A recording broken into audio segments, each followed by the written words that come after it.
Hey guys, we're Team 8. I'm Josh. I'm Calvin. I'm Boyan. Jungwoo. And I'm Royce. Our game is called Ticket to Ride. It's a turn-based game of 2 to 4 players where you try and connect cities with colored train routes. You're given destination cards at the start of the game that require you to connect cities to gain points. To lay down a route, you need the right number of colored train cards.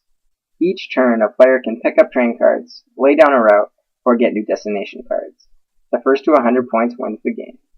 So our game is meant to be played by a large group of users. There are inexperienced and experienced players of the board game version of Ticket to Ride, and players of different ages ranging from teenagers to seniors.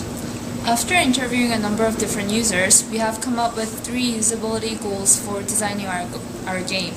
First, the design has to be easy to learn and easy to remember. Yes, we want everyone to be able to use this application and enjoy the game. Secondly, the text and images in the game should be easy to read. The players are going to be looking at the screen from different angles, and we want to make the contents readable by everyone. And last but not least, we want the users to be able to easily do what they want to do with the game. The most important thing we desire for the players is for them to have fun.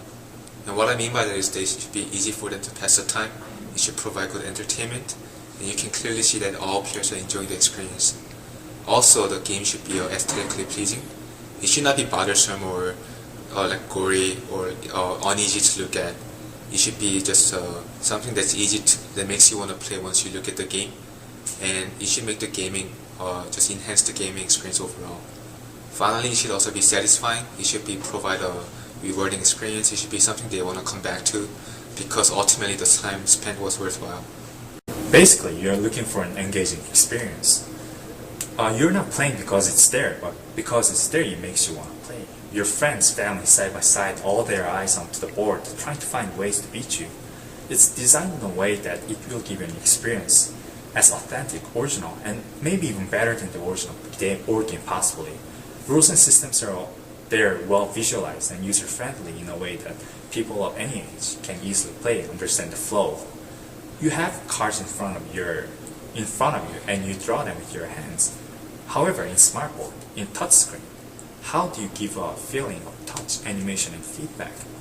You need them to be distinctive, recognizable, and clearly visible for players to play. We need salience there. And once you see the flow of the game, you need to know how to make appropriate actions. In my LFP, which I created using PowerPoint, I focused on making the game easy to learn and play.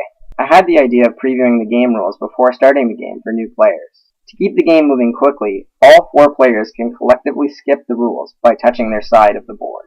Also, to increase readability of the game, I chose to use images to represent the different cities. This makes location of them much easier, especially for unfamiliar players. I did, however, run into issues of hiding each player's cards to prevent cheating.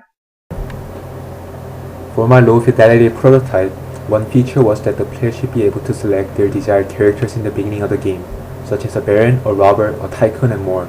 This allows more of an interactive playing experience and makes it more engaging for each player.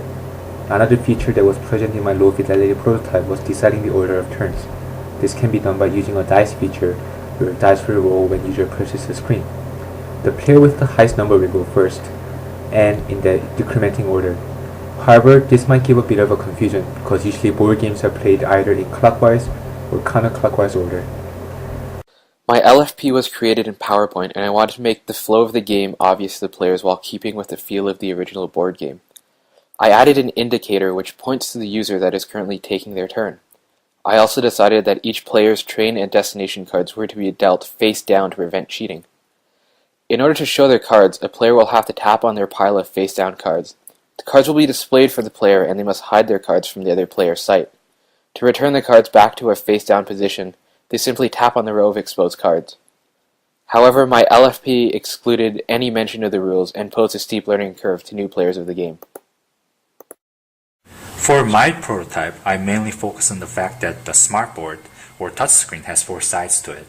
So when a person's turn reaches, the person is going to have exclusively the person's information with the board and the information, and other 3 sides is going to be hidden, all the information. And then when the person's turn ends, the information is going to be hidden and the next person's information is going to be displayed while moving all the board to the side. For our synthesized LFP, we combined many of the original ideas from everyone's LFPs, as well as making some modifications. We thought including the option to select the character at the start of the game was very fun and engaging. We also included the dice rolling to determine the starting player, as this added an element of immediate competition. The rules at the start of the game are a good way of introducing new players to the game, as well as refreshing old ones. We represent the different cities by using both images and text to make them easy to find. The deck will move around the board to face the player whose turn it is, avoiding unnecessary movement around the table.